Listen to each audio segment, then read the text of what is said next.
Gracias a todos por venir. Ahora vamos a iniciar con una entrevista a Jesús González Maestro, que es catedrático universitario, especializado en teoría de la literatura y literatura comparada. No sé si quiero añadir algo. No.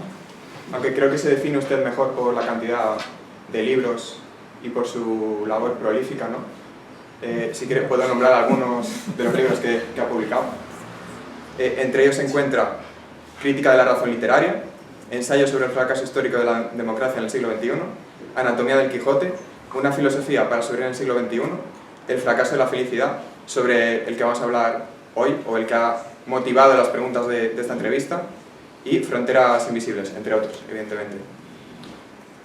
Bueno, entonces la primera pregunta que le quiero hacer, Jesús, es sobre la felicidad. Que habla usted mucho de la felicidad, evidentemente el título también sugiere mucho el tema central, el fracaso de la felicidad.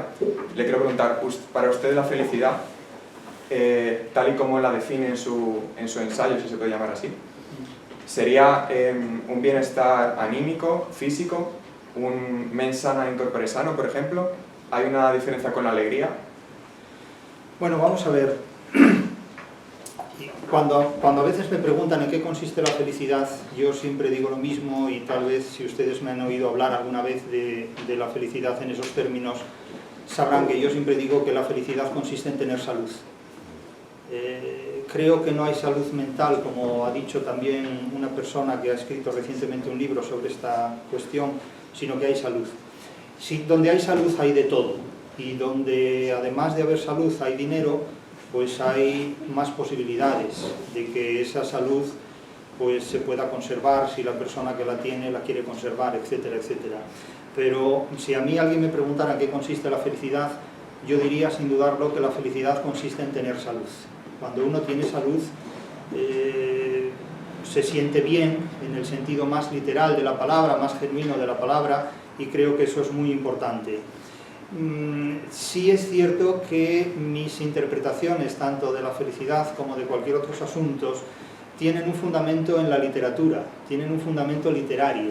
Y alguien podrá reírse de esto y decir, bueno, ¿y qué fundamento puede tener la literatura para hablar de la felicidad?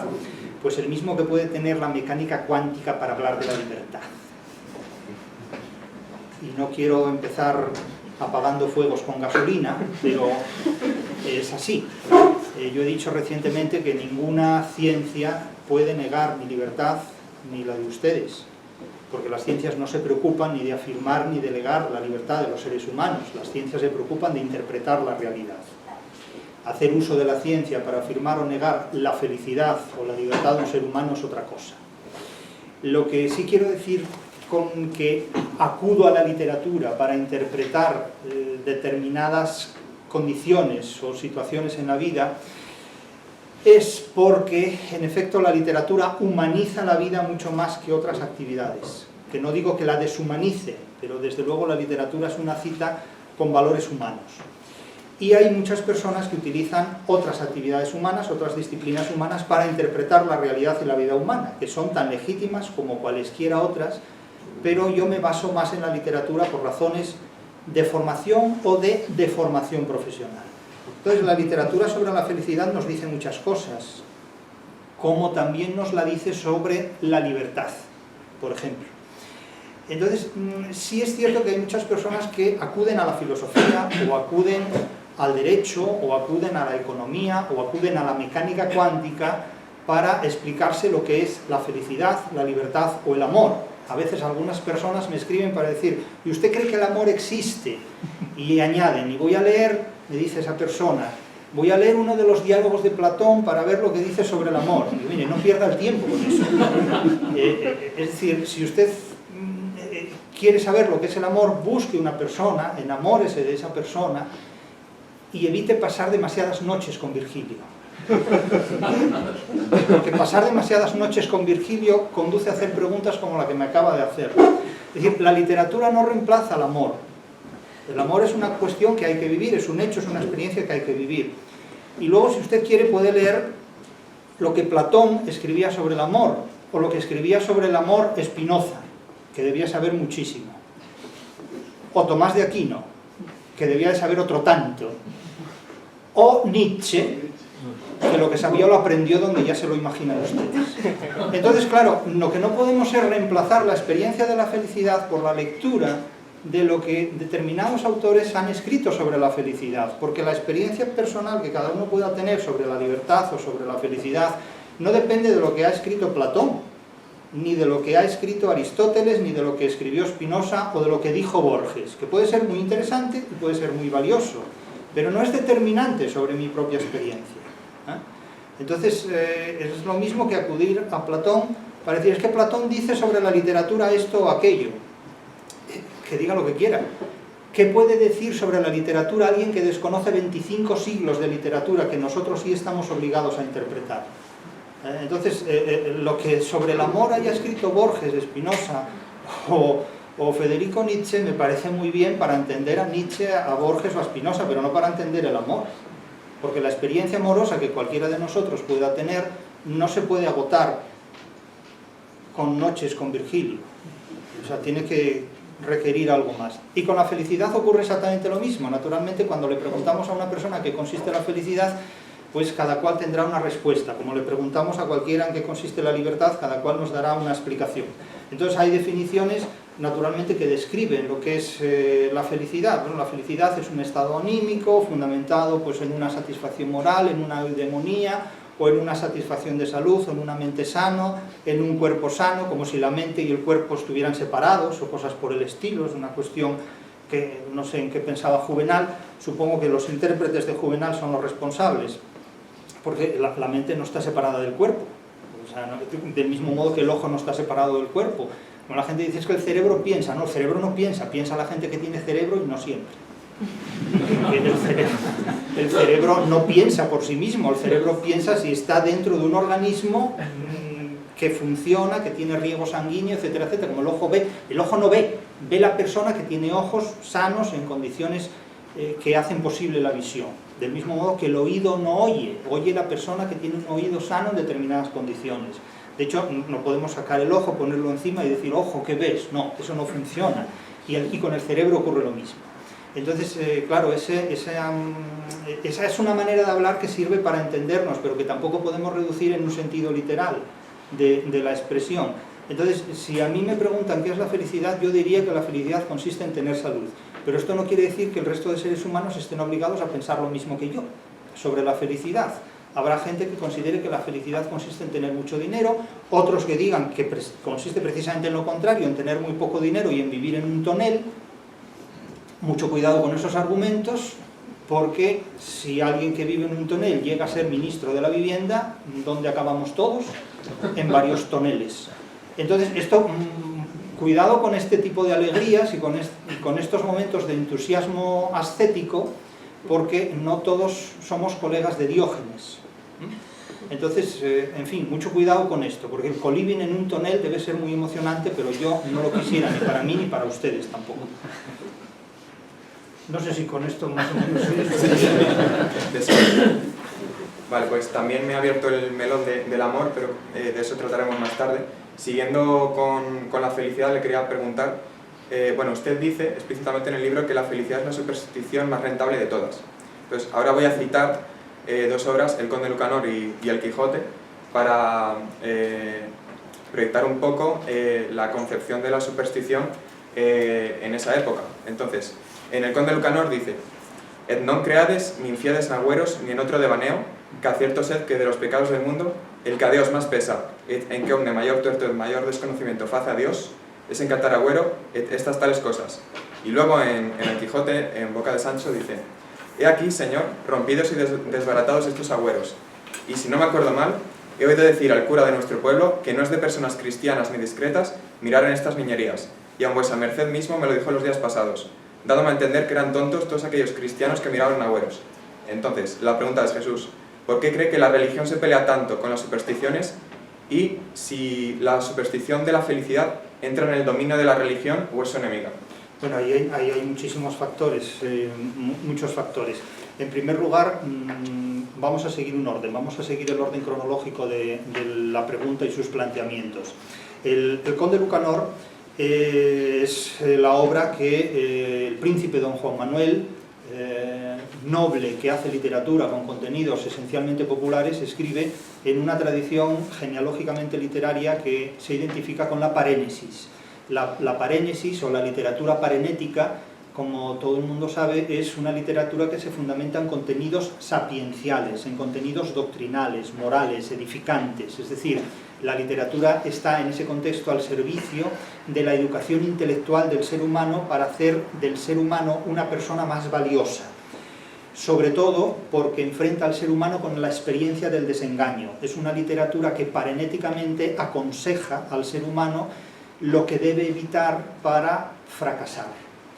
Es una literatura enormemente importante con una antigüedad milenaria, ancestral, desde el libro bíblico de los Proverbios hasta muchísimos libros de consejos, pues de la literatura persa, de la literatura egipcia. Es decir, la literatura de hecho nace con un componente parenético propio del refrán. De hecho, los refranes son literatura parenética, que tienen el valor de aconsejar al ser humano para prevenirle respecto a posibles fracasos, para que no muerda los anzuelos que le conducen al fracaso, a los engaños. Eso es enormemente importante porque la literatura que conduce al desengaño es una literatura siempre parenética y que se preocupa por evitar que nuestro colega, nuestro vecino, nuestro prójimo, fracase.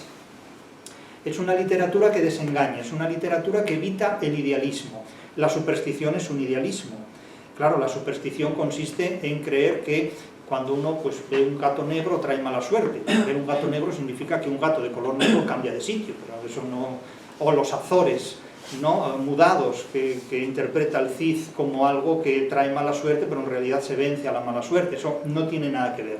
De hecho, la literatura de genealogía española, de hispano-grecolatina, siempre ha desacreditado los contenidos supersticiosos. Ejemplos como los que se acaban de citar aquí son muy representativos y son muestras de múltiples botones, porque hay muchos casos de ese orden, de esa naturaleza.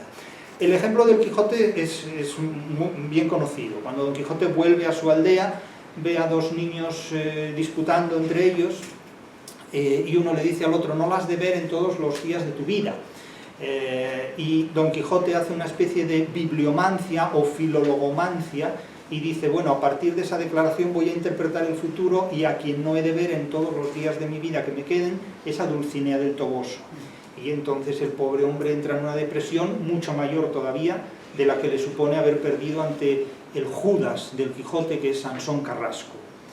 Para mí el peor insulto que se puede dar de alguien es Judas, con eso ya se lo digo todo. El Judas del Quijote es Sansón Carrasco, es el traidor, realmente. Y claro, Don Quijote está muy apenado porque interpreta esto como que nunca va a volver a ver a Dulcinea. Y Sancho le dice, no piense en agüeros, eso, una razón humana. Claro, el narrador del Quijote y Sancho dice una razón cristiana, porque entonces el racionalismo se identifica con el cristianismo. La razón cristiana desaconseja creer en los agüeros porque eso no tiene fundamento, no tiene ningún fundamento. La razón cristiana, concretamente la católica, más que la protestante, no tiene ningún fundamento. Pero ese es un pasaje muy curioso del Quijote, porque es que el resto del Quijote se construye con pasajes en los que el propio Don Quijote desestima y desautoriza constantemente los agüeros. Cuando entra en la cueva de Montesinos, sale una bandada de grajos y de cuervos, y el narrador, Cide Hamete Benengeli, el falso narrador, dice, si fuera tan agorero como católico cristiano, pues no entraría en la cueva de Montesinos, bla, bla, bla. Y con lo cual dice, bueno, pues si fuera tan agorero como católico cristiano, esto estar jugando con fuego. Porque quiere decir que no era agorero y que no era muy católico cristiano. Entonces eso es muy curioso, ¿no? Pero son las declaraciones marfuces, falaces, del propio narrador. Es decir, el Quijote con frecuencia dice en un determinado momento unas cosas y en otro momento dado otras cosas, como por ejemplo, pues cuando Don Quijote quiere, digamos, a Maritornes, vamos a decirlo así, y la coge del brazo, cuando Maritornes iba a cumplir con un determinado cliente en la venta, un arriero que estaba esperando por ella, y Don Quijote se interpone. Y dice, oh, princesa de Arabia, entonces, y bueno, dice unas cosas a Maritornes que Maritornes en su vida oyó. Como asturiana que era, los asturianos salimos en el Quijote representados en Maritornes, ¿qué le vamos a hacer? Pero bueno, no hay que perder el humor, ¿no? Entonces Don Quijote dice, bueno, y percibía el aliento de Maritornes, que dice el narrador, solo un arriero podría soportar a ajo y cebolla, y lo consideraba como el ámbar de Arabia, el olor de Don Quijote, ¿no? Y unos capítulos más adelante, la aventura de los batanes, le dice a Sancho, retírate porque hueles y no precisamente a ámbar. Quiero decir que en solo unos capítulos el olfato de Don Quijote ha cambiado sorprendentemente. Entonces, claro, o sea, el Quijote en ese punto es una obra también muy lúdica, muy juguetona. Pero la cuestión de las religiones y la cuestión de las supersticiones. Hoy día la felicidad es un fetiche, es un anzuelo con cebo. La gente necesita felicidad. ¿Quién no necesita felicidad? La gente necesita placer. El ser humano se mueve por el placer, se mueve por la felicidad. Y quien lo niegue es un embustero, abiertamente. Que la gente, un tonelero, ¿no? Ya Diógenes, dicen. Vale, de acuerdo, pero se mueven por la felicidad, se mueven por el placer, indudablemente. Incluso el placer de la vida ascética, hacer de necesidad virtud, es un arte. Bien, por lo tanto, la felicidad se vende, la felicidad se oferta, y se oferta ¿cómo? Pues mercantilmente. ¿Dónde se puede ofertar? Donde se pueda comprar algo que una vez adquirido proporcione placer, satisfacción, felicidad. Se comercializan incluso hasta las relaciones humanas. Emparejamientos, la Celestina hoy es el algoritmo informático, ¿no? Entonces uno entra en esas páginas y queda con la gente y tal, o no, pero bueno, ya cada cual hace lo que pueda, sepa o quiera. De acuerdo, entonces la felicidad trata de ser una especie de analgésico que se puede comprar y que satisface pasiones humanas. Eso es un producto más de consumo, porque en una sociedad donde todo se ha mercantilizado, la felicidad también. Es más difícil mercantilizar el amor. El amor se resiste a la mercantilización y precisamente por eso el amor se ha considerado como un enemigo del mundo actual. Y de hecho se fomenta la nuptofobia, el odio al matrimonio, a las relaciones duraderas y estables, y se rechaza eso. Dado que el amor no se puede mercantilizar, lo quitamos de la ecuación. El amor es negativo. ¿Y cómo se hace? Muy fácil. ¿A ustedes les gusta la libertad? Muy bien, pues dicen, el amor es enemigo de la libertad, porque si te emparejas, la pareja te priva de libertad. Bueno, eso es lo mismo que decir que la mecánica cuántica te priva de libertad. Pero ¿desde cuándo la pareja te priva de libertad? ¿O te la da? Depende. Depende. No estoy defendiendo la poligamia, en el sentido de que cuanto más parejas tengas, más libertad tienes. Pues no se trata de eso, no se trata de entender las cosas al revés. Pero si yo me propongo defender un argumento para negar la libertad, lo consigo apelando al matrimonio, a la mecánica cuántica o a los dinosaurios, que no existen en nuestra época, más que en las realidades virtuales. Entonces, claro, la sofística siempre es algo que vamos a tener ahí. Cuestión de la religión. Hombre, las religiones durante mucho tiempo disputaron entre ellas el monopolio de las creencias, de tal manera que el objetivo de la religión es sobre todo la gestión colectiva de las creencias humanas para el fin que sea, para mejorar las vidas de los seres humanos, para perpetuar el poder de unos o de otros. Eso ya es un terreno en el que cada cual lo podrá discutir como quiera, desde el punto de vista de las tesis sociológicas, la preservación de un estado de poder, psicológico, la preservación de un estado emocional, en fin, según la argumentación a la que queramos ir. Pero hoy día las religiones, en lo que es la democracia occidental, el sistema de países gestionados por la democracia occidental, las religiones han perdido peso como tal. Pero lo que no ha perdido peso como tal son concepciones de vida que han sido en el pasado compatibles con determinadas religiones, tanto con la católica como con la protestante. Entonces la católica tiene un concepto de libertad que es muy diferente al concepto de libertad que maneja el protestantismo. Todo el mundo sabe que el protestantismo considera que el ser humano no tiene libertad, porque está predeterminado por la providencia desde el momento mismo de su nacimiento. Una muestra de que se va a salvar es que le irán bien los negocios en su vida. Eso es, digamos, una prolepsis, una señal que pone de manifiesto que al ser humano, al irle bien económicamente, financieramente en sus actividades comerciales, eso es un signo de que Dios lo ha elegido y que se va a salvar. Eso es el calvinismo. Y sin embargo, el catolicismo llega a hacer un pacto con Dios. Esto es muy atrevido. Un pacto con Dios hasta tal punto de que el catolicismo, teológicamente, el Concilio de Trento lo que plantea es lo siguiente: Dios nos da libertad en este mundo y después, llegada la muerte, llegado el más allá, nos juzgará por nuestras obras. Pero Dios delega en el ser humano la facultad de elegir entre hacer esto o aquello, entre hacer lo uno o lo otro. Y al final se nos juzgará por nuestras obras. En el protestantismo esto no se da. El protestantismo considera que Dios ya determina el destino del ser humano desde su misma concepción, desde su mismo nacimiento. Entonces se niega la libertad. Claro, si esto lo explicamos hoy en términos religiosos, la tesis no convence a nadie, porque la gente, después de haber sufrido un proceso de secularización y de nihilismo tan poderoso, no admite a Dios como el juez o como el argumentador de las tesis. Pero si en lugar de Dios le hablamos de mecánica cuántica, entonces ya la cosa cambia. Porque claro, la mecánica cuántica no es tan veterana.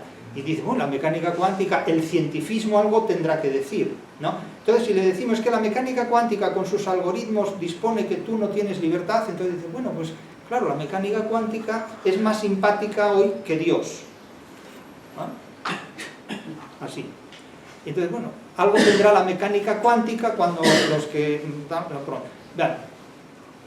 Pero el tema es milenario. Pero quienes hablan en estos términos es que no han leído ni siquiera La vida es sueño, de Calderón de la Barca, que no es sospechoso de progre, precisamente, Calderón de la Barca. Entonces, Calderón de la Barca en La vida es sueño plantea una tesis muy clara, que es la siguiente, desde un título engañoso, porque la obra debería titularse La vida no es un sueño. La vida no es un sueño, la vida es una realidad. O sea, mucho cuidado con soñar en la vida, mucho cuidado con ser un idealista. El tema de la vida-sueño es muy actual, es enormemente actual, y nos cita con la mecánica cuántica, que niega la libertad. En La vida-sueño hay un individuo, que es el rey Basilio, que es un científico, que se dedica a la mecánica cuántica de su época, que es la ciencia de la astrología. Y entonces deduce, según su manera de interpretar lo que él llama la ciencia de la astrología, que va a tener un hijo que va a ser un tirano y que va a suprimir las libertades del pueblo. Porque en el régimen anterior, los gobernantes tenían más miedo al pueblo que los gestores de la democracia actual tienen a sus votantes. Que tiene tela el tema, ¿eh? Tiene tela el tema. De tal manera que tenía tanto miedo a que su hijo se convirtiera en un tirano, creyendo lo que decía la astrología judiciaria, es decir, la mecánica cuántica de la época, que lo encierran en una mazmorra.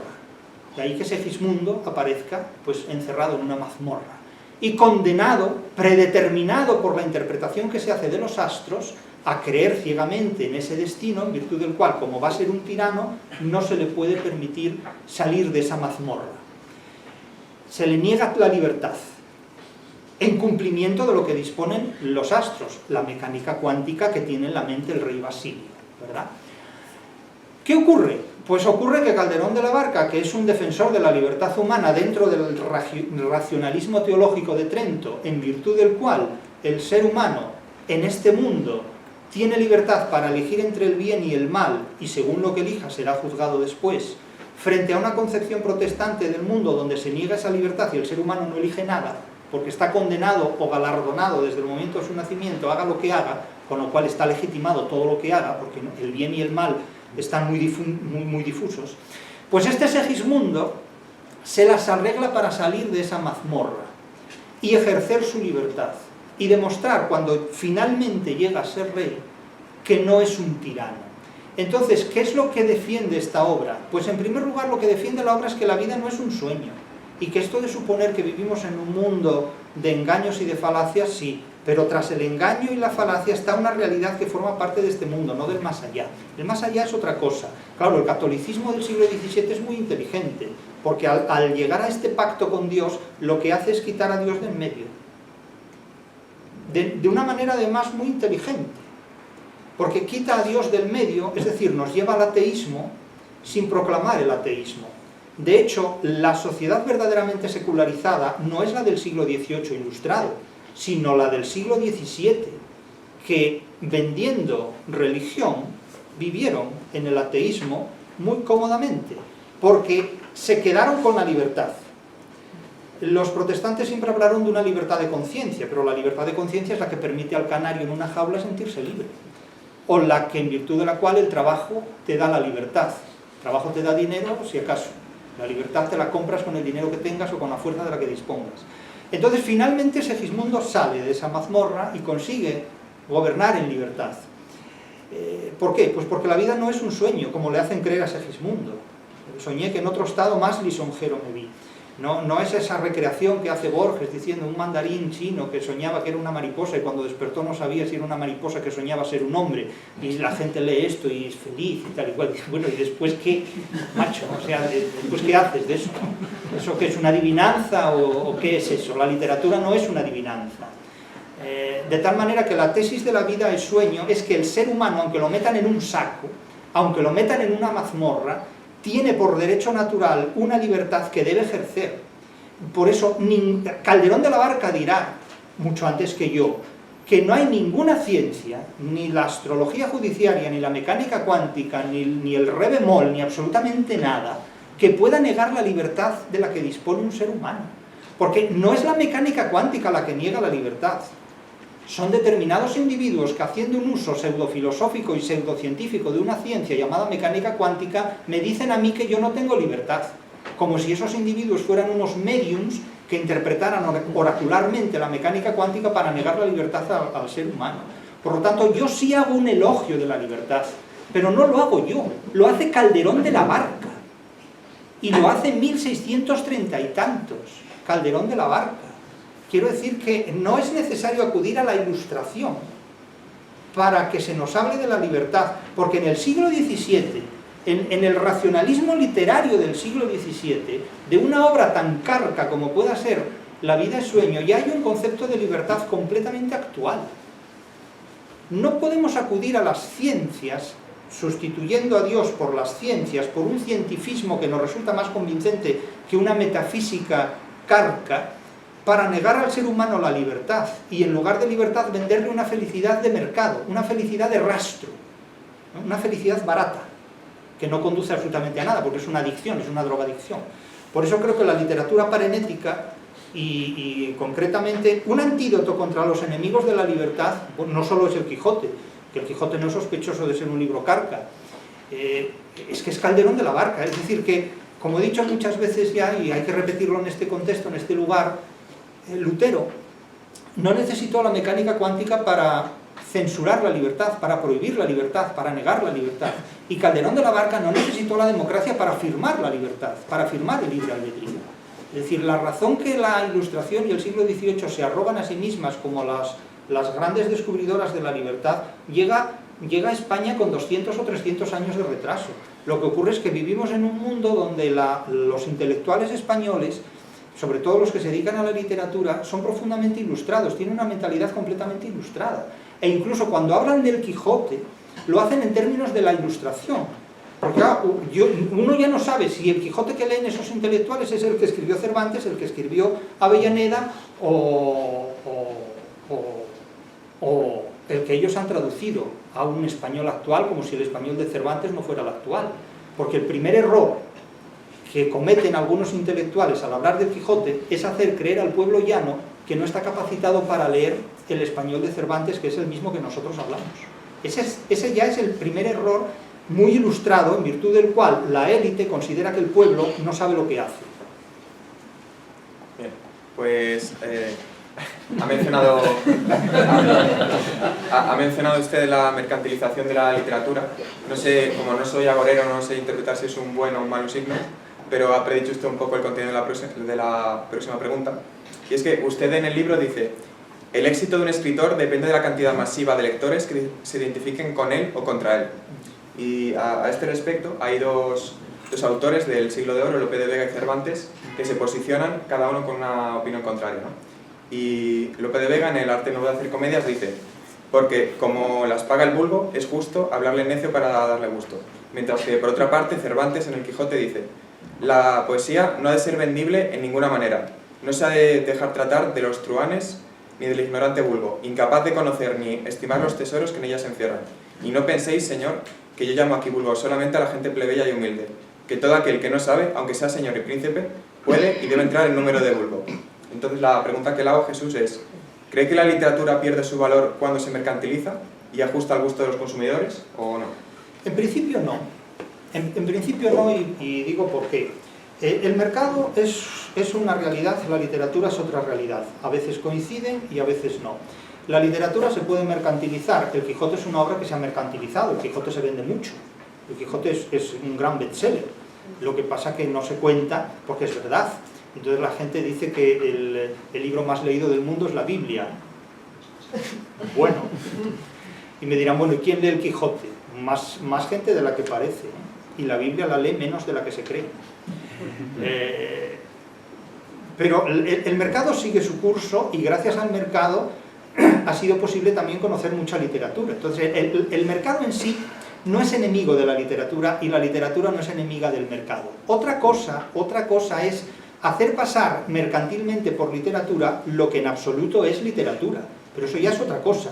Pero eso no es un problema del mercado. Eso es un problema de gente a la que se le ha negado la formación literaria suficiente como para saber distinguir lo que es literatura de lo que no lo es. Eso ya es dar gato por liebre. Eso es otra cuestión. El problema de Lope de Vega y de Cervantes, claro, esa cita tiene que ver con el capítulo 48 de la primera parte, con el debate con el canónigo, o con el capítulo 22 de la segunda, donde Don Quijote habla con Don Lorenzo, el hijo de Don Diego de Miranda. Creo que es esa. Pero es que también la tratan en el 48 en relación con las comedias de Lope de Vega. Pero cuando Don Quijote se encuentra en la segunda parte, en el capítulo 22, con el hijo de Don Lorenzo, con el hijo de Don Diego de Miranda, Don Lorenzo le dice que él quiere ser poeta y que es poeta. Y hablan de poesía, ¿no? Y el padre dice que el hijo debe ser abogado, que se deje de poemas y de chorradas de ese tipo, que lo que importa es ganarse el sustento y no escribir versos. Y el chaval, Don Lorenzo, le dice que él es poeta y que presentó unos versos a un concurso de poesía, y Don Quijote le dice, asegúrese de ganar el segundo premio, porque el primero ya está dado. Los premios buenos son los segundos, eso le dice. Y luego hablan de la poesía, le dice que la poesía no se puede mercantilizar, porque la poesía es como una doncella, tiene que tener una pureza, incluso llega a decir que es la reina de las ciencias, porque para ser un buen poeta hay que saber de todo. Entonces se identificaba ciencia como el conjunto de saberes, conjunto de conocimientos, no como hoy día se puede identificar a la ciencia como un sistema de metodologías, ¿no? Pero la ciencia era un conjunto de saberes, de tal manera que el poeta necesitaba disponer de ese conjunto de saberes para no escribir tonterías. Don Quijote tiene un concepto de literatura que nada tiene que ver con el de Platón, como pueden suponer. Para Platón, el poeta era alguien enajenado, que no tenía uso de razón. Sin embargo, para los escritores españoles del siglo de oro, la razón literaria es la razón más poderosa, porque para escribir literatura es necesario disponer de un racionalismo que rebasa el científico por una parte y el filosófico por otro. Sin embargo, Platón no. Platón considera que el poeta es alguien que ha perdido la razón. Sin embargo, alguien que escribe un libro considerando que los filósofos gobiernan bajo el poder del ejército y suprime todas las libertades, eso no es perder la razón. Es un concepto de razón, de Estado y de libertad sumamente curioso, el que tiene el amigo de los tiranos de Siracusa. Pero bueno, no quiero yo decir para quién trabajaría hoy Platón si viviera, pero ya se lo imaginan ustedes. Para los amigos de la libertad, no, evidentemente, porque Platón no era un amigo de la libertad y no por casualidad era un enemigo de la literatura, y por supuesto era un enemigo de la democracia. Para Platón hablarle de libertad, literatura y democracia era mencionarle los tres, bueno, el mundo del mono y carne, o sea, los tres enemigos de los filósofos como él, que por fortuna no todos los filósofos son como Platón. Y alguien dirá, pues qué pena, pues ya quisiera ser yo como Platón, y pues avíseme para no coincidir. Porque, vamos, tomar café con Platón debe ser, bueno, aparte que puede ser hasta peligroso, ¿no? Porque ya saben ustedes que Platón era muchas cosas. algunas de las cuales mejor no vamos a mencionar en este foro. Pero el caso del mercado, Lope de Vega escribe para el mercado, pero escribe también para la literatura. En aquel momento el teatro es el equivalente a lo que hoy sería el fútbol o el deporte. Es un escenario en el que coinciden todas las clases sociales y no hay diferencias ni siquiera de ideologías. Porque claro, uno puede ser miembro de un equipo de fútbol o simpatizante de un club de fútbol y ser de cualquier ideología. O sea, en los campos de fútbol los de derechas no van a un sitio, los de izquierdas a otro, los veganos a un lado, los carnívoros a otro, etc. O sea, no hay esas clasificaciones por el momento, porque todo llegará. Los hombres, incluso en el teatro había ciertas distinciones, la cazuela para las mujeres y zonas para los hombres y otras para los nobles. Era una sociedad estamentalmente y sexualmente muy discriminada. No sabemos si volveremos a esos tiempos otra vez o no, ya se verá en ese contexto. Pero sí es cierto que Lope de Vega escribía para el mercado, pero escribía una literatura muy valiosa. Y Cervantes, evidentemente, claro, no tuvo el éxito que tuvo Lope de Vega en el teatro. Y naturalmente eso le resultaba muy indigesto, porque ver los teatros llenos con las comedias de Lope de Vega le resultaba muy incómodo. Y a Lope de Vega le resultaba también muy incómodo ver cómo tenía éxito un libro que según Lope de Vega era el de un bobo tonto que hacía bobadas y tonterías, que era Don Quijote de la Mancha. Se llevaban mal entre eso, porque competían por méritos literarios y se llevaban mal. Eso pasa entre los seres humanos. De tal manera que en el capítulo 48 de la primera parte Lope de Vega es objeto de crítica por parte de Cervantes, que además es muy astuto porque plantea una crítica muy oblicua a Lope de Vega encarnada en la figura de un cura de alto standing, que es un canónigo de Toledo. O sea, no estamos hablando de un pobrecito infeliz, sino de un canónigo de Toledo que tenía mucha autoridad y pone en boca del canónigo de Toledo unas cuantas cosas dirigidas indirectamente a Lope de Vega, cuestionando. Por un lado dice que viene a decir, yo a Lope de Vega lo quiero mucho, pero hay comedias que son, bueno, un cúmulo de disparates, pero yo a Lope de Vega lo quiero mucho, es decir, es una de cal y otra de arena.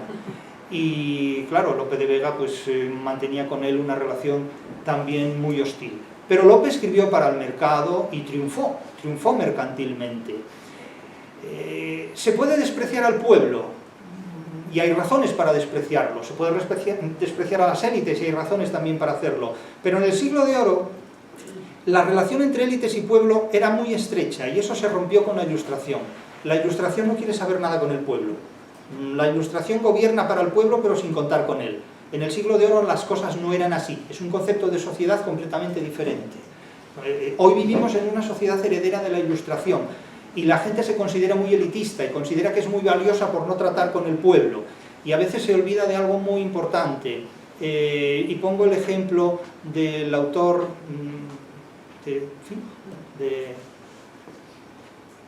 el retrato de Dorian Gray, ¿no? De este hombre, de este pobre hombre al que los suyos lo metieron en la cárcel por homosexual, y si hoy lo conocemos fue porque el pueblo no reparó en ese prejuicio y lo reconoce como un buen autor o como un buen escritor. Quiero decir que mucho cuidado con despreciar al pueblo, porque no voy a citar a San Pablo y a las Escrituras y a la Biblia cuando dice que ciertamente que vosotros sois el pueblo y en el pueblo está la sabiduría, pero es muy propio de la Ilustración despreciar al pueblo, despreciar al vulgo, y eso es un error muy importante. Y hoy vivimos en ese prejuicio ilustrado donde al pueblo se le desprecia enormemente y se considera que el pueblo no sabe, que al pueblo hay que traducirle el Quijote porque no lo sabe leer. Eso es un prejuicio ilustrado muy pernicioso, porque a veces mucha gente me pregunta, yo no sé si estaré en condiciones de leer el Quijote de Cervantes porque utiliza un español complejo y tal. No señor, si el español de Cervantes es el más claro que puede haber. ¿O acaso el prospecto de un medicamento se entiende mejor? ¿O acaso el Código Civil se entiende mejor que el Quijote?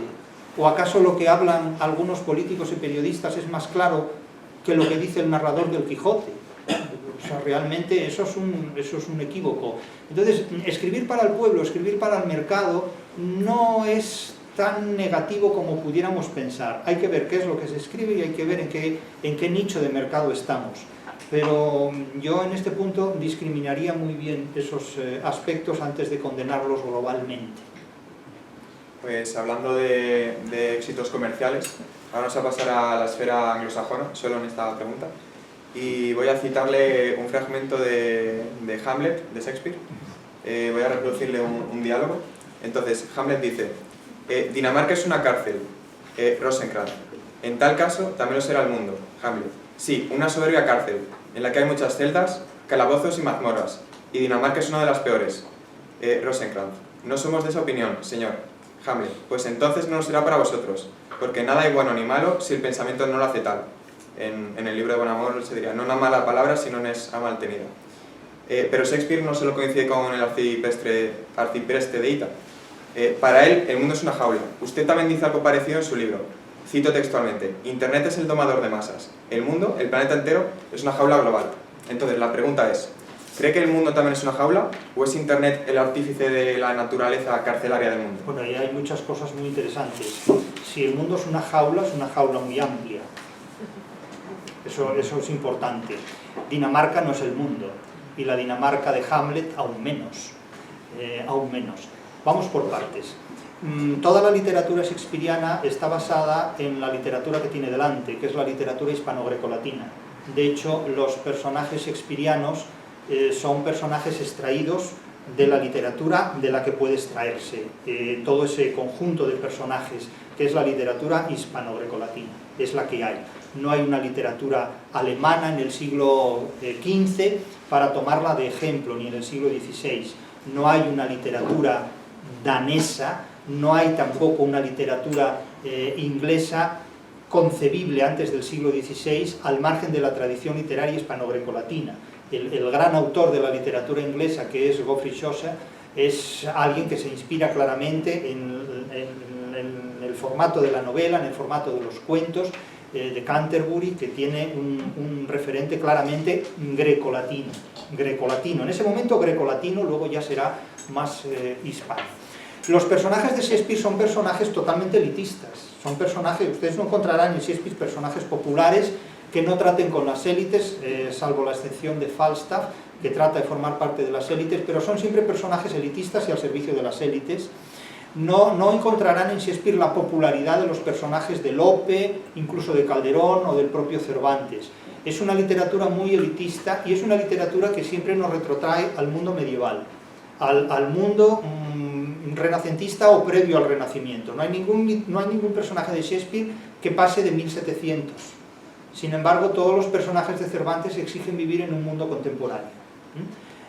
Los personajes de Shakespeare nos retrotraen constantemente al mundo medieval, a los castillos, a las ensoñaciones, a las brujas, a los hechizos, a los fantasmas, a los ensueños, todo ese tipo de cosas que supersticiosamente en la literatura cervantina están desmitificadas.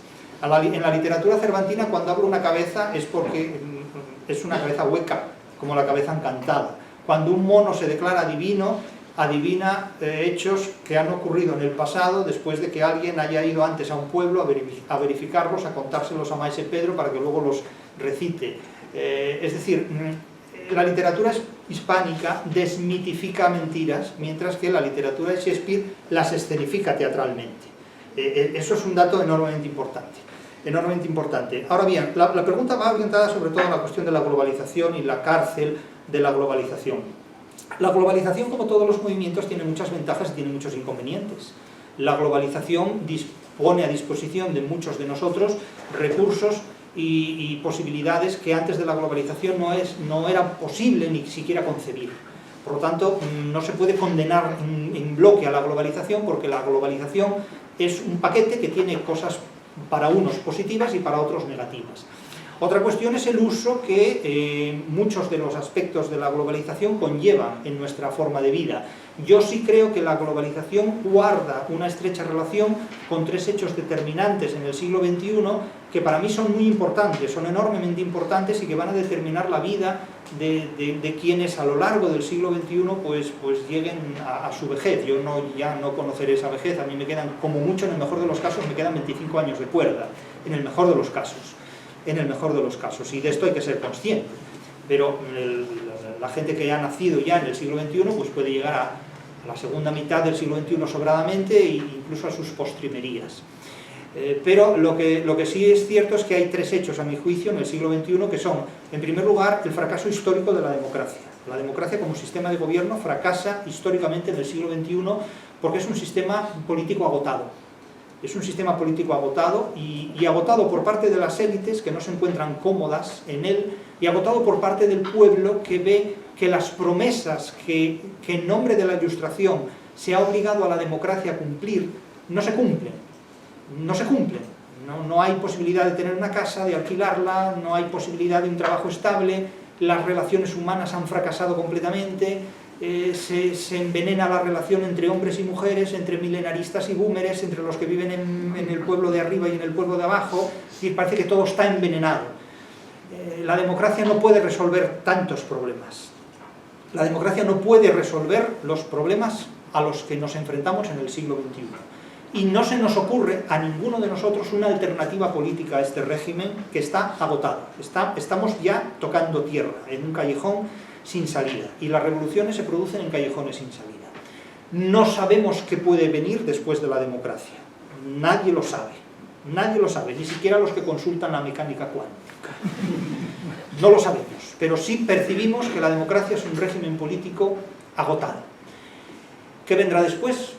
El tiempo lo dirá, o el tiempo lo construirá, porque el futuro, como todos sabemos, no es lo que está solo por venir, sino que es lo que está por hacer.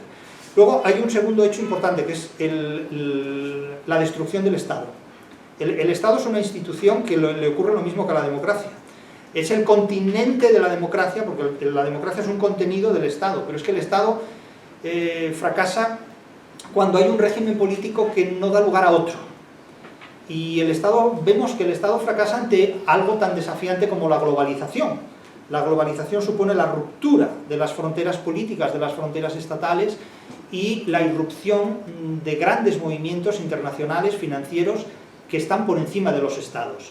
No tanto porque se enfrenten a los Estados, porque los Estados sí que se enfrentan en muchos aspectos a la globalización, con leyes que limitan el comercio, y el comercio sortea esas leyes con fuerza tal que puede sustraerse a sus imperativos legales y fiscales.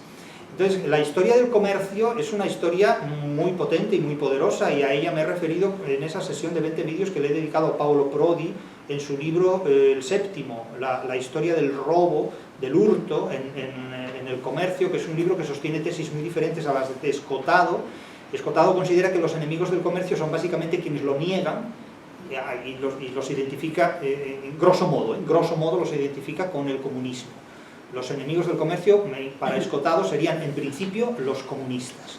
Para Prodi, los enemigos del comercio no serían tanto los comunistas, a los que consideran que en última instancia no se niegan al comercio, sino que lo utilizan de otra manera, sino los que hacen trampas, diría Prodi, en el ejercicio de las actividades comerciales, los que hacen un uso fraudulento del comercio internacional o del derecho mercantil, o del derecho internacional público y privado. Esas serían las tesis de Prodi. Pero claro, no es lo mismo considerar que el enemigo es el que te niega y luego lo practica de extranjis, que el que te hace trampas en el juego. Son cuestiones completamente diferentes.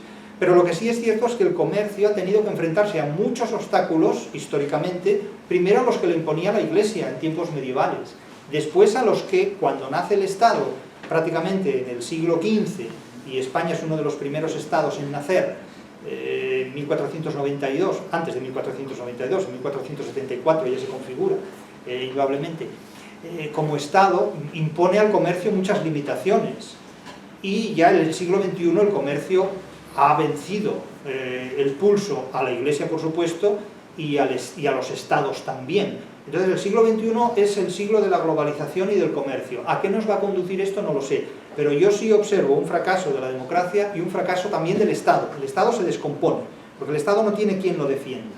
Surgen concepciones alternativas del Estado, como es el Estado-Nación, que es una concepción romántica, es una concepción completamente romántica del Estado. El Estado organizado como nación, bien, es posible, pero es que antes del Estado organizado como nación había un concepto político del Estado, que era el Estado organizado como Estado, como polis, por así decirlo, o como imperio. Y este es el siglo del comercio. Y la tercera experiencia, que supone un cambio brutal, es la digitalización de la vida humana. La digitalización de la vida humana hasta extremos tan poderosos como que ya nos enfrentamos a una inteligencia artificial que hoy todavía algunos vemos por debajo de nuestras posibilidades en determinados aspectos, pero que en unas generaciones más estará muy por encima. En primer lugar, porque la inteligencia artificial se va a desarrollar muy potentemente, y por otro lado, porque la inteligencia natural humana se va a subdesarrollar también muy potentemente. Pero esto es inevitable. Es decir, los que han nacido en la década de 1990 han conocido un bachillerato mucho menos exigente del que ha conocido mi generación. Entonces, claro, yo me encuentro con gente que me dice, es que la inteligencia artificial puede escribir obras literarias muy buenas. Digo, bueno, muy bien. Usted ni sabe lo que es la literatura, ni sabe lo que es la inteligencia artificial. Claro, es que no, la inteligencia artificial no puede escribir obras literarias muy buenas, puede escribir kitsch literarios muy buenos, pero la inteligencia artificial no puede pronosticar lo que va a ser la literatura futura. Eso no se puede hacer. Y el arte tiene un componente que está directamente vinculado a la libertad humana. Por eso cuando a mí me preguntan ¿qué es la libertad para usted? Pues yo digo, la libertad es un algoritmo infinito. La libertad humana es un algoritmo infinito. Entonces siempre viene alguien y me dice, usted no sabe que los algoritmos son finitos, usted no sabe que los algoritmos son finitos. Digo, usted no sabe lo que es una metáfora explicativa. Pero es que la definición de libertad como algoritmo infinito es una definición transductora, es una definición metafórica, translaticia. Parece que es usted Lutero, hombre. No entiende el valor de las metáforas. A veces el lenguaje es insuficiente para expresarse por sí mismo. No es una definición científica de libertad. Pero ¿quién me puede dar una definición científica de libertad? El que la quiere negar. Esa la encuentra. La encuentra. Y hay mucha gente que quiere negar la libertad. Y ya digo, Lutero acudía a Dios, a su Dios. Y otros acuden a la mecánica cuántica. Y en el futuro se acudirá a otra cosa. Porque siempre hay razones para negar la libertad. Y siempre habrá seres humanos que la afirmen, aun sin necesidad de ser conscientes de las razones de las que puedan disponer.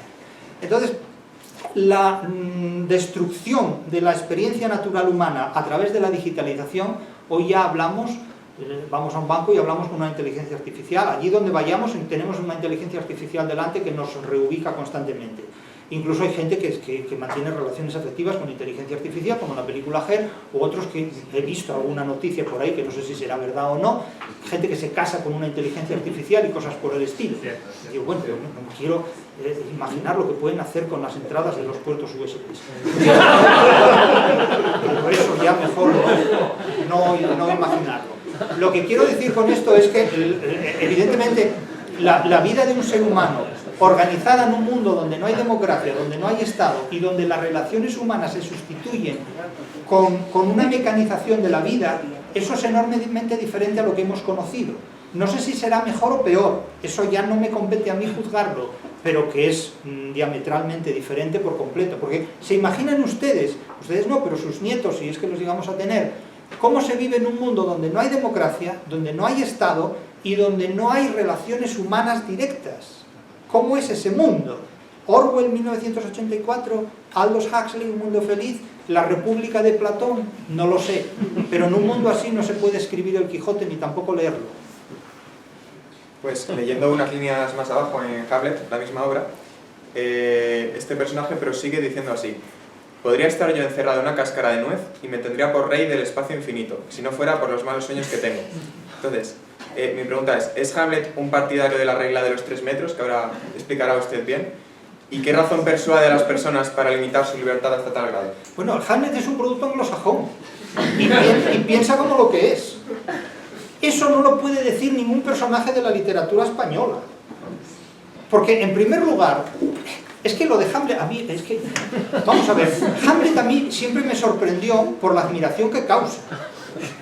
Porque en realidad ese personaje lo sueltan en la literatura española y Cervantes se lo carga en el capítulo 2. O lo convierte en un bufón. Y Lope de Vega diría, esto no sirve para nada. No sirve para nada. Porque un fulano al que se le aparece su padre como un fantasma real, que oye voces, acoasmas, ¿no? Y que se pasa la vida filosofando, que tiene una chavala que se llama Ofelia, que se acaba suicidando porque no lo aguanta. Claro, bueno, eso es lo peor que te puede ocurrir. Y mejor no jugar con el tema del suicidio porque es un tema serio. Pero en realidad, a un hombre al que una mujer no aguanta, ¿dónde vamos? a las noches con Virgilio. Ya he dicho muchas veces que no hay cosa que siente a un hombre peor que el rechazo de una mujer inteligente. Yo esto no lo sé por experiencia en absoluto, pero conozco a más de uno y digo, madre mía, qué pesados son. Pero bueno, siempre está la filosofía para resolver estos problemas, ¿no? Las noches con Virgilio. Pero cuando Hamlet hace esta declaración, evidentemente piensa con una mentalidad anglosajona que consiste en retrotraerse a la propia imaginación y convertir la propia imaginación en un mundo ideal. Eso es el germen del idealismo, básicamente. Eso es la primera de las frases que tiene Fichte en su Wissenschaftslehre, en su teoría de la ciencia, es un imperativo, fíjate en ti mismo. Fíjate en ti mismo, es decir, olvídate de todo lo demás y piensa en ti mismo. Eso es el idealismo radical, el idealismo absoluto, es la radicalización del idealismo. Entonces, como el mundo no me gusta, peor para él. Yo me invento un mundo aparte, hago de mi celda Disneylandia y vivo en ella. De ahí a las gafas de Google no hay nada. Es que es lo mismo. Es el mundo anglosajón en su desarrollo evolutivo. Es decir, si Hamlet viviera hoy, se pondría las gafas de Google y en lugar de decir a los cómicos que hicieran esa representación de teatro, la programaría. Es lo mismo. Pero fíjense que el mundo anglosajón sigue siempre obstinado en la misma idea. La idealización del mundo. ¿Por qué? Porque el idealismo es el miedo a la realidad. Y como a mí no me gusta la realidad, me invento otra alternativa, hasta tal punto que la impongo a los demás. La impongo a los demás. El idealista es el que tiene miedo a la realidad y necesita construir una realidad propia porque no se siente cómodo en la que vive, que es la única posible, es la única en la que vivimos. Y entonces antaño esto tenía una solución que era la religión. La religión diseñaba un mundo más allá de este. Como este no lo podía cambiar, postulaba la existencia de un mundo ideal más allá de este. Pero como hoy la ciencia, en muchos aspectos, nos hace creer que somos libres o que no lo somos, pues evidentemente apelamos a un idealismo que tratamos de hacer posible. Entonces se trata de manipular genéticamente al ser humano, se trata de mejorar la inteligencia natural humana a través de la artificial, lo cual es muy útil en numerosos campos como la medicina o simplemente como la anecdótica para elaborar ediciones de textos. Es decir, la inteligencia artificial no se rechaza ni mucho menos. Lo que no podemos es asumir que la inteligencia artificial puede reemplazar a nuestro cónyuge. Porque evidentemente entre el cónyuge y la inteligencia artificial, claro, la gente empieza por decir, es que la inteligencia artificial puede hacer literatura y acaba casándose con la inteligencia artificial. Y claro, destroza los puertos USB, evidentemente. Llega un momento que no puede ser eso. La vida humana solo es compatible con la realidad. El único idealismo que a mi juicio está permitido es el del amor. Ese no tiene límites. En ese uno puede ser todo lo idealista que quiera porque siempre hay un referente real que nos cita con la realidad que debe ser. Pero el elogio al ser querido, ese no puede tener límites nunca, jamás. Ha mencionado usted a los filósofos. En su libro dice usted, ya te advierto que los peores timadores son los que se visten de humanistas, pensadores y filósofos. Es decir, los intelectuales. Sí, sí. Son cazadores de recompensas políticas. Sí, claro. En Anatomía de un Estado, Murray Rothbard también identifica a los intelectuales, bueno, al clero y a la novela, a la nobleza, perdón, como colaboradores y socios del Estado cuya función es perpetuar el poder del gobierno a cambio de prerrogativas y favores. Entonces, mi pregunta es, ¿cómo se detecta a un intelectual y se diferencia en algo respecto a un humanista o a un filósofo? Bueno, es difícil porque todos estamos en el mismo lugar. De hecho, una de las críticas fáciles que se le puede hacer a cualquiera, y a mí como a cualquiera, es decir, bueno, pero usted es uno de ellos. Vamos a ver, calificarme a mí de intelectual es como comparar un huevo con una castaña. Es lo mismo, o sea, no tenemos nada que ver. Otra cosa es que estemos en los mismos foros. Y me dirán, bueno, pero es que usted se critica a sí mismo, se desautoriza a sí mismo. Bueno, todos los cretenses mienten, ¿no? Entonces, claro, si ustedes quieren jugar con el tema, pueden hacerlo. Entonces, cuando alguien apunta a la luna con el dedo, podemos mirar al dedo o a la luna. Y mire usted lo que quiera. A mí no me importa lo que piense ni lo que diga. Lo que sí está muy claro es lo siguiente. ¿Quiénes son los intelectuales?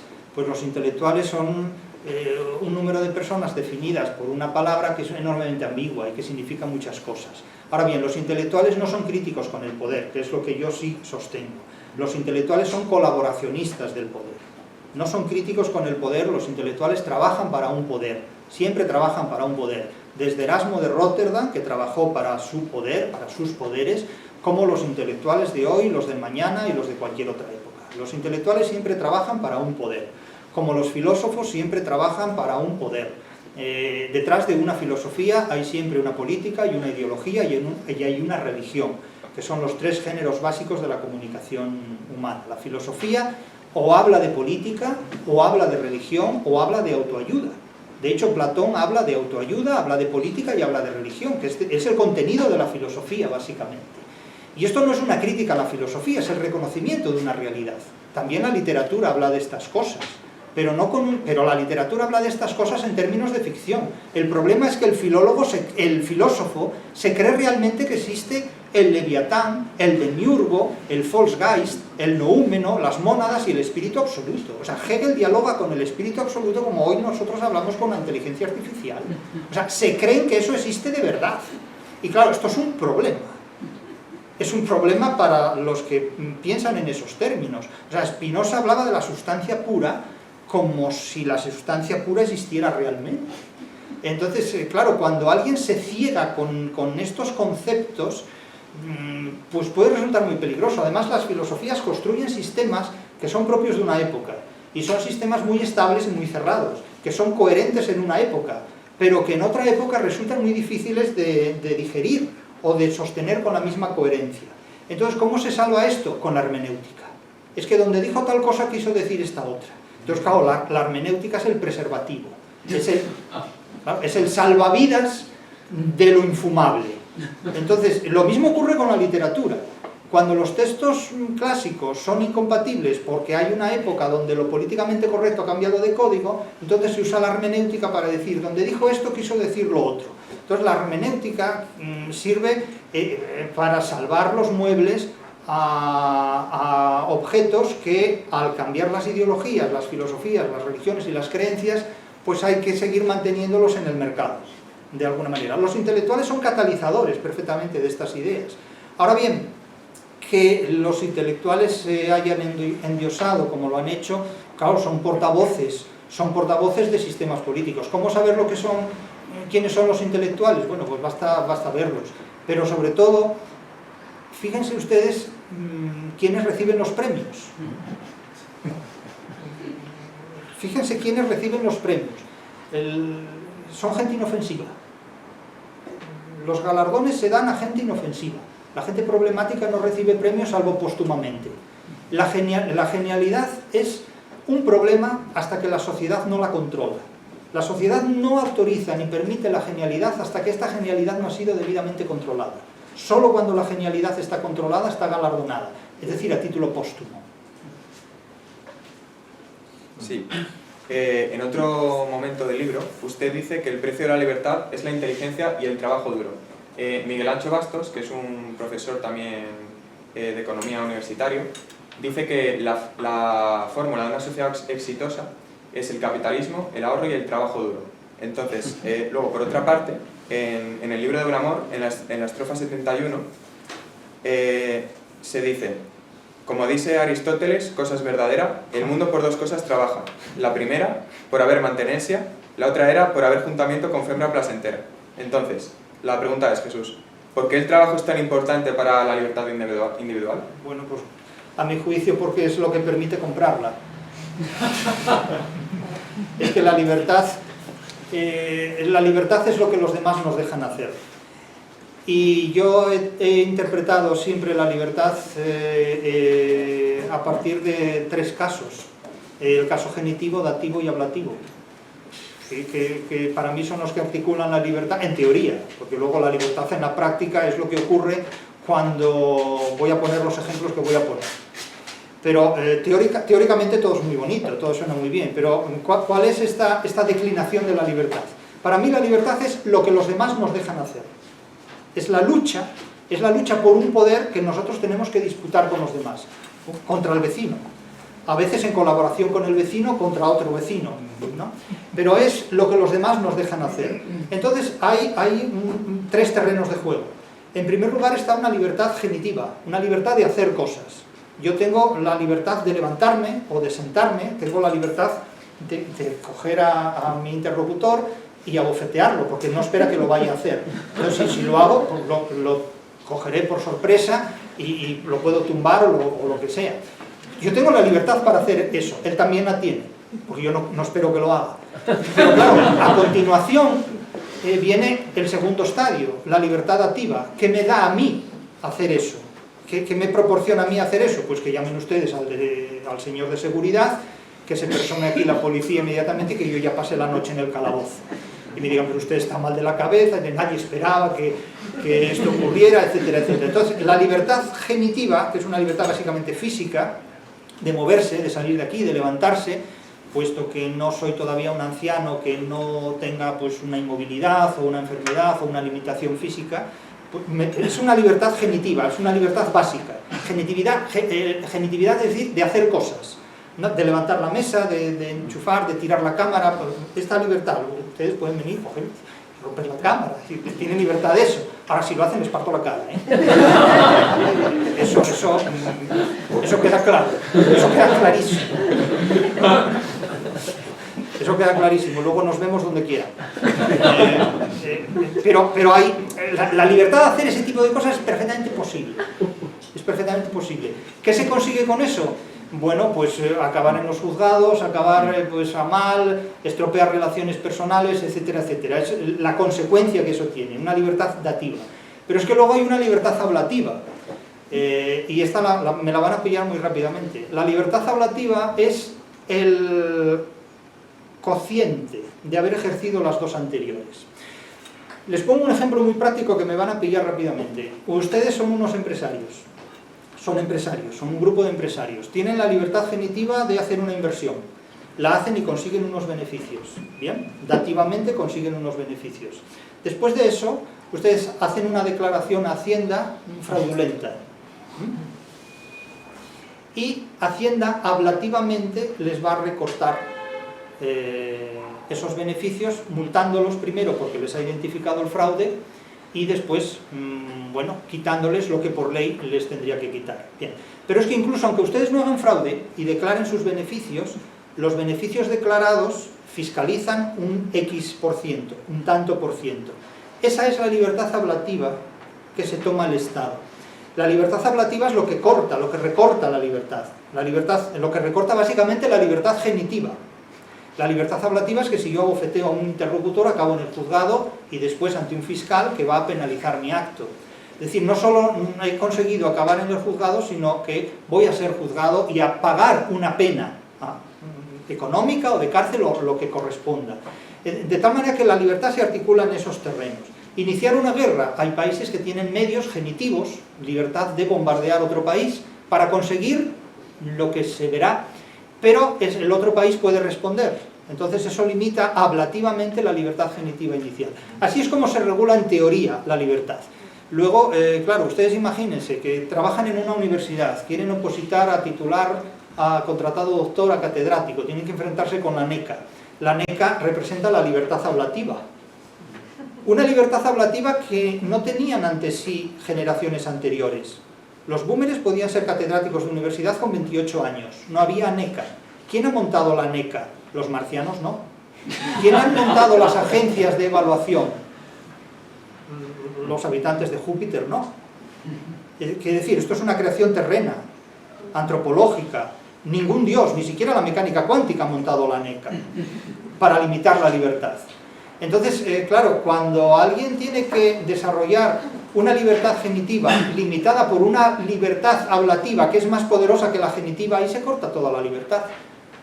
La regla de los 3 metros está diseñada ablativamente por alguien que no quiere que vayamos a un 1/4 metro. ¿Qué mandatario de país tiene una regla de 3 metros? Ninguno. El radio de acción de un país no puede ser de 3 metros. No hay países de 3 metros cuadrados. ¿Por qué quieren que tengamos una libertad de 3 metros? Lo dice la mecánica cuántica también. Claro, es que Es ridiculizar a una ciencia, hablar de ella como si esa ciencia nos negara la libertad, cuando esa ciencia no tiene nada que ver con el deseo de nadie de negar la libertad del prójimo, en definitiva. La regla de los 3 metros es una cosa ridícula completamente, porque eso solo existe en la mente de alguien que ablativamente quiere negar nuestra libertad. Naturalmente la libertad es el resultado de esos 3 factores, porque tenemos libertad de hacer cosas para conseguir algo, pero cuidado, porque después viene el vecino con sus facturas. Cuando el diablo pasa la factura está firmada por una libertad ablativa que recorta la tuya. De hecho, la ablación de la libertad es el recorte que a nuestra libertad genitiva imponen los demás con su propia libertad genitiva. Porque la libertad genitiva del vecino es para mí una ablación de mi propia libertad. Por eso digo que la libertad es lo que los demás nos dejan hacer. Y en esa lucha por hacer cosas, pues vive el ser humano constantemente. El que no renuncia a la libertad. Porque es humano el ser que no renuncia a la libertad. No, simplemente da tiempo para una preguntita más. Vale. Pues justo ahí queda. Ok. Pues me gustaría ahora pasar al ámbito del amor, y no voy a citar su libro, sino un vídeo suyo, un vídeo en el que analiza Crimen y Castigo.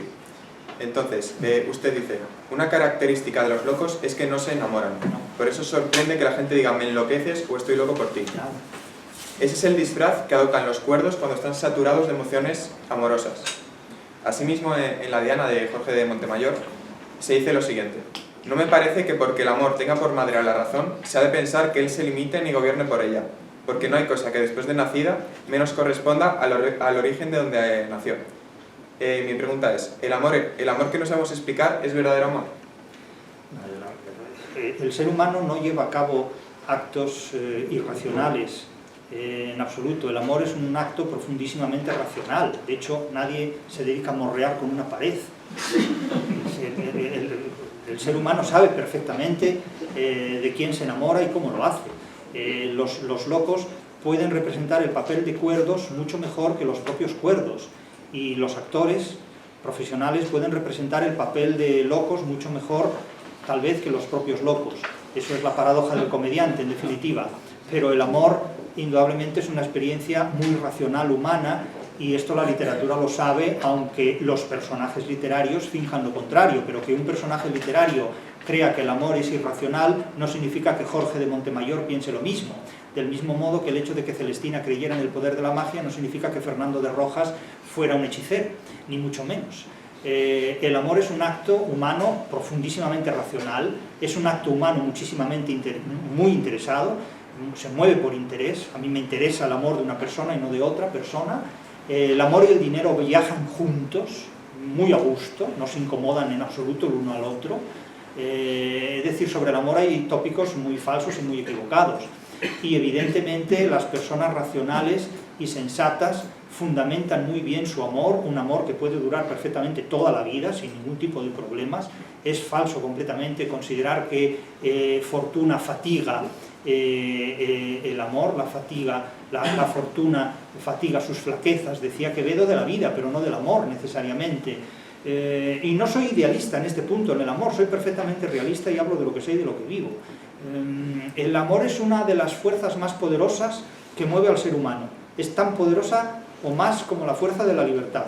Y de hecho, personajes clásicos como Don Quijote de la Mancha respecto a Dulcinea, que era una ficción ideada por él mismo, a partir de un referente real como Aldonza Lorenzo, Helena de Troya y Beatriz de Florencia, son las 3 grandes mujeres que han llegado a la cima del racionalismo literario. Una hija de la escolástica, Beatriz de Florencia en Dante, otra hija del pensamiento más poderoso que el racionalismo identificó en los orígenes de lo que es nuestra civilización, el racionalismo griego, y otra como Dulcinea del Toboso a las puertas del mundo contemporáneo, que legitima perfectamente que el único idealismo que el ser humano se puede permitir es el idealismo del amor. De hecho, Don Quijote renuncia a todo, renuncia a su locura, de la que hace apostasía, pero no renuncia de Dulcinea y del amor de Dulcinea. Es decir, el amor y la libertad es algo a lo que el ser humano jamás puede renunciar. Un ser humano sin amor y un ser humano sin libertad solo puede ser víctima de las fauces del nihilismo. Es un suicidio en la vida. La libertad y el amor son 2 pilares fundamentales para la felicidad. El dinero viene después y es muy bienvenido siempre, pero Una vida con dinero, sin amor y sin libertad, no es una vida. Es decir, al lado de la libertad debe estar el amor. Y es falso, a mi juicio, rotundamente considerar que la libertad es enemiga del amor o el amor es enemiga de la libertad y que por tanto el matrimonio es una limitación del amor y que el ser humano, como sostiene Vargas Llosa en La fiesta del chivo, pues debe renunciar al amor a cambio del éxito laboral. Eso es falso, eso es mentira. El amor y la libertad nos hacen humanos y rechazar o vivir sin amor y sin libertad nos conduce a una vida nihilista. La preservación del humano está en el amor y en la libertad, que es algo absolutamente fundamental. Enamórense, que ya lo estarán seguramente, porque tienen todos muy buena cara. Pero sin amor y sin libertad no se puede vivir. Muchas gracias.